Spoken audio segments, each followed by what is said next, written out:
What's up, you guys? So I'm back with another video. When it comes to the Real Housewives of Atlanta and Potomac, there is so much tea to be spilled. So in this video, we're going to get into what's going on the Real Housewives of Potomac with Candiace, and we're going to get into what is really going on with Porsha Williams.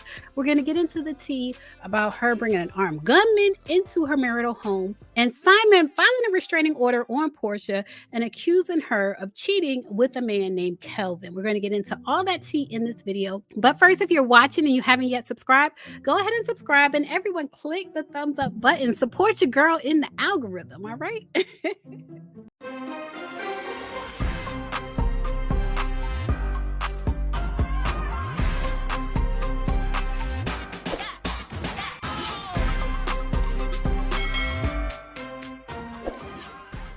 All right, you guys. So I just did a live with the Dream Team with Kempire and Grace Report. We just went live on Grace Report's channel, and we talked about the Real Housewives of Potomac, about Candiace and Robin leaving the show, and what's going on with Porsha and Simon. I'll leave a link to that video below so you can check that out. But it just reminded me, filming that video reminded me that I didn't share my thoughts on Candiace, who I hope is leaving the show to have a baby. I really hope sincerely that Candiace is leaving the Real Housewives of Potomac so that she can be pregnant in peace without anybody attacking her. But I also want to talk about the fact that Candiace said she has a fear of having light-skinned kids. Candiace said this back in January, and it started trending within the past week or so. And I wanted to share my thoughts on that because I have such strong feelings about that. Candiace has done so much work. Candiace and Wendy have done so much work teaching people about colorism, because a lot of people are not aware of how colorism works. So they've done so much work teaching people about colorism just for Candiace to turn around and say that she has a fear of having light-skinned kids that don't look like her. So we're going to get into what she said, and we're actually going to get into her husband's response. And what she said was unusual, being that her husband does have light-skinned kids. Some of his children are with women of color, and he has light-skinned kids who she is a stepmom to. So we're going to get into that in this video, and we're going to get into Porsha and Simon. But let's just start with Candiace. Candiace apparently got on Don't Call Me White Girls podcast and said that she doesn't want her kids to be light-skinned. And that is so disturbing to me. Yahoo reports Candiace Dillard Bassett's recent comments on the complexion of her future children created quite a controversy. Now, she actually made the comments on January 24th of this year when she had a discussion with Breakbeat Media's Don't Call Me White Girl about colorism in entertainment. And during the chat, Candiace said, "I do have a fear of having light-skinned children." This is so dumb, but I'm not surprised that Candiace would say this. Oh my God, no. But that wasn't like a thing. That was just his thought. Yeah. And we moved past it. But like, no, one thing I will say, I do have a fear of having light skin. Ooh. Let me rewind that again. Y'all got to hear this. And we moved past it. But like, no, one thing I will say, I do have a fear of having light skin. Ooh. I want my kids to be brown. Yeah. But they're probably not going to be brown. Yeah. And I'm like becoming okay with it. I will be very happy. I'm not surprised that Candiace would say this, because I feel like, yes, Candiace has experienced colorism on the show, on Real Housewives of Potomac, from the ladies and from the audience. But also, I feel like she has a color complex. Like when they were at that reunion, last season's reunion, and she sat there and told Giselle that Giselle had white privilege. To me, that struck me as very odd, because Giselle is not white. No black person has white privilege. Like, it just doesn't work that way. If you're black, you're black. Yes, there's a such thing as light skin privilege, but there's no such thing as a black person having white privilege. And so when she said that, I knew there was something going on in Candiace's mind. And now for her to say that she has a fear of having light skinned kids, to me, that confirms that she has some type of color complex. But at the same time, I also don't believe her. Because if you had a fear of having light skinned kids, you wouldn't have kids with a white man.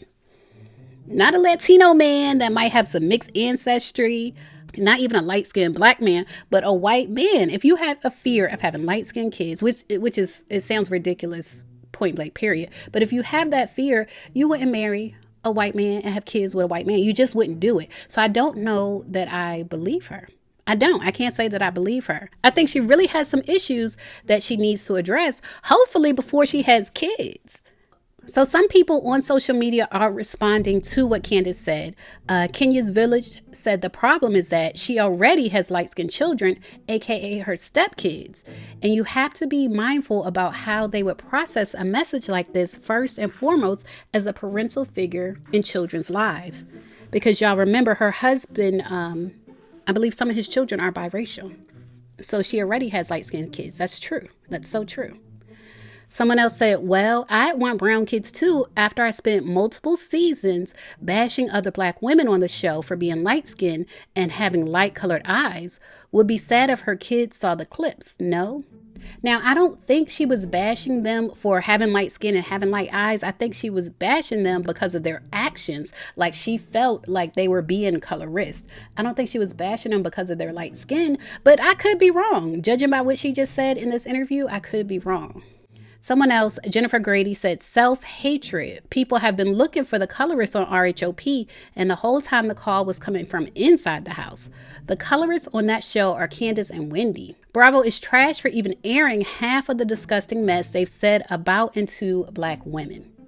Now, I certainly don't agree with this comment in regards to Wendy, but I did want to share it with you to share with you guys what people are saying on social media. All right, you guys, so like I pointed out in the clip, Candiace is already the mother to light-skinned kids because Chris's kids, some of Chris's kids are biracial. They're lighter-skinned kids. And so Chris called into the morning show with Angela Yee, and he gave his thoughts on Candiace saying that she has a fear of having light-skinned kids. Talking about Candiace wanting little brown babies that look like her. What were your thoughts about those comments? I don't know why everybody is so angry right now. Even my Twitter is blowing up. Like Candiace and I have had this conversation since probably the day that we met. We've had this conversation, not necessarily with us having babies, but I mean, I think people can have their preferences. Like we joke about it now since we've been married and together. Like she knows she's not getting dark-skinned babies. This is not scientifically possible. She could. You never know. Science is strange. You never know. That melanin be overpowering sometimes. You never know. It can be. It can be. And if it happens, it's great. But it's okay to have preferences. I don't understand why people get so upset. Like I hope that they have lots of luscious, thick hair because I started going bald at 18. Like is that bad for me to say that I want my kids to have hair? I think it's deeper than preferences. Like when it comes to dating, yes, you have your dating preferences, whether you like light skin, dark skin, big, small, tall, short, those are preferences. But when it comes to kids, I don't know that it's okay to have preferences when it comes to kids. Y'all leave a comment. Let me know what you think. Is it okay to prefer dark skinned kids over light skinned kids, short kids over tall kids? Are those preferences okay when it comes to kids? Y'all leave a comment. Let me know what y'all think. Now, I wanted to talk about this, you guys. I wanted to talk about Simon and Porsha and their messy divorce. It's so much going on with that. First, Simon is claiming that Porsha brought an armed gunman. Those are his words, an armed gunman, not a security guard, which would make sense. But he's saying she brought an armed gunman into their marital home. So let's first get into this. Simon, Page 6 reports, Simon Guobadia claims Porsha Williams brought gunmen to marital home. Police called to scene. Simon Guobadia fired back at estranged wife Porsha Williams' divorce filing, claiming in new court documents that the Real Housewives of Atlanta star brought an armed gunman to their marital home. In the documents obtained by Page 6 on Monday, Simon alleges that Porsha abandoned their house at one point, only to return with, quote, a man visibly bearing a gun for reasons unknown to Guobadia. Now, for me, Georgia is an open carry state, and I also live in the South. I live in an open carry state. And so for someone to call what seems to be a security guard, security personnel, for someone to call them an armed gunman gives the implication that they're doing something wrong. Like they have a gun because they're doing something wrong. And it sounds like Porsha brought security with her to the home to retrieve her things. And so I feel like Simon is really playing the role of a Karen in this divorce. Like he is so unhinged. So Simon claims that Porsha brought the man to the home on 2 occasions.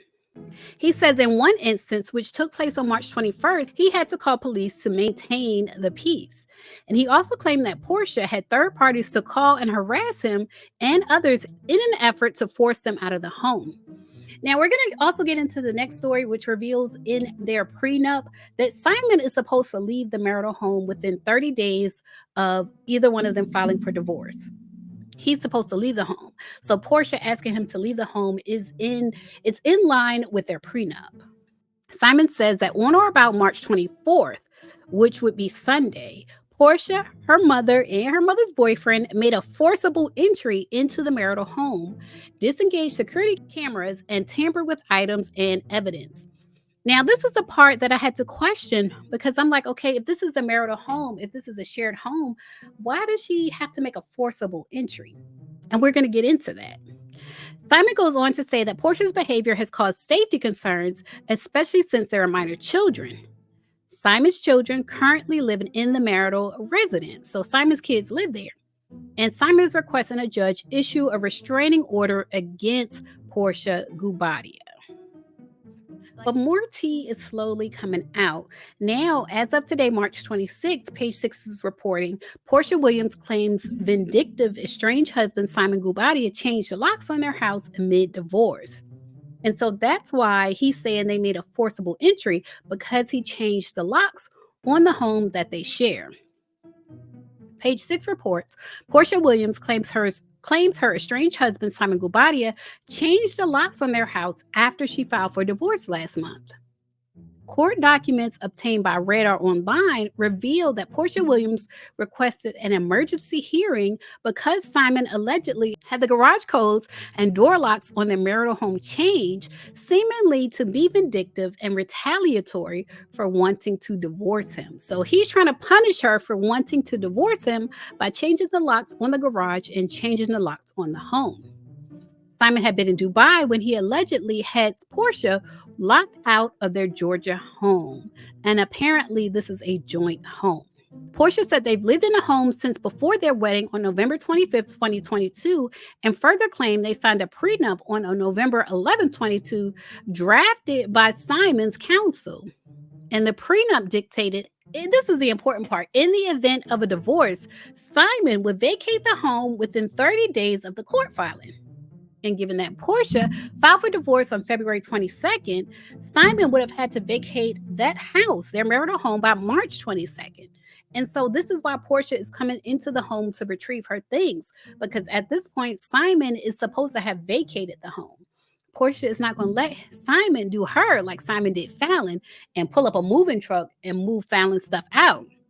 Porsha has it in the prenup that Simon is the one that's supposed to vacate the home. That might be the one smart thing she did. So Porsha claims that Simon asked for 10 additional days before he would vacate the home, and her legal team rejected that request. It was not approved. And so on March 21st, Porsha said that she learned that Simon had disabled her access to the gate of the marital residence, effectively blocking her ability to access her own residence. And so as viewers of The Real Housewives of Atlanta, as fans of the show, we've seen Simon be unhinged on social media. He's already presented 2 other women to us. One, he was pinning comments that said the other woman looked so much better than Porsha. The other one was on the yacht with him, showing that she was taking Porsha's place. Like, he's been unhinged on social media. And he even liked comments implying that Porsha's last name was unseasoned, and his last name had more seasoning, like it had more culture to it, even though Porsha's family, like Porsha's last name is from her granddad, Hosea Williams, who fought for civil rights. Like, if anybody's name has seasoning, it would be for someone who fought for the civil rights of Black people in this country, who fought for human rights. That's whose name has seasoning on it. But in any case, Simon claims that Porsha is possibly cheating on him with another man, another African man, and he's demanding that she not delete the text messages between her and this other African man. So let's get into this. This is from the Neighborhood Talk. Shout out to Kyle Anthony.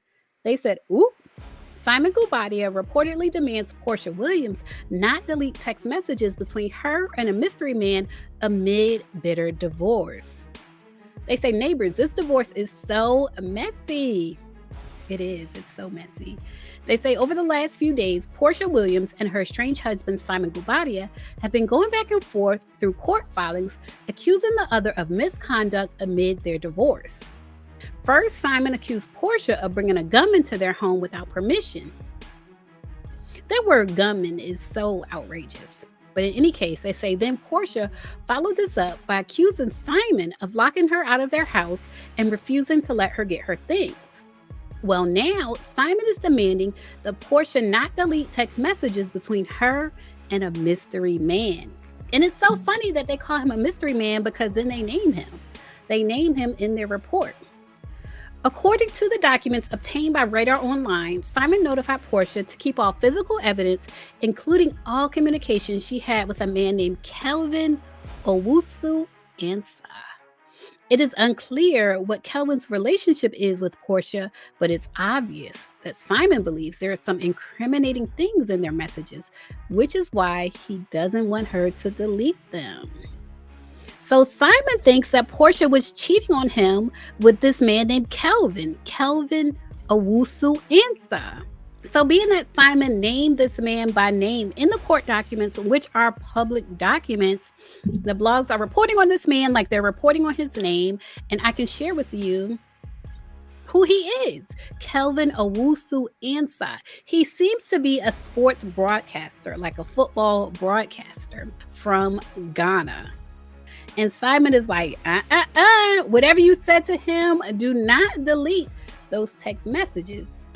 So I want to know what's up. I want to know what the text messages say. What is in those text messages? Was Porsha stepping out on Simon with this man?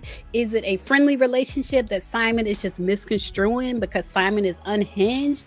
Like, I want to know what's going on. So I will definitely be following this case and giving you all updates. Leave a comment and let me know what you think. What do you think about Simon calling Porsha's security guard an armed gunman? What do you think about Simon changing the locks to the home when he already signed the prenup and said he would move out of the home within 30 days of a divorce filing? What do you think about that? And what do you think about Simon alleging that Porsha has some type of inappropriate relationship with this football broadcaster? Leave a comment and share your thoughts on that, y'all. And as always, thanks for watching.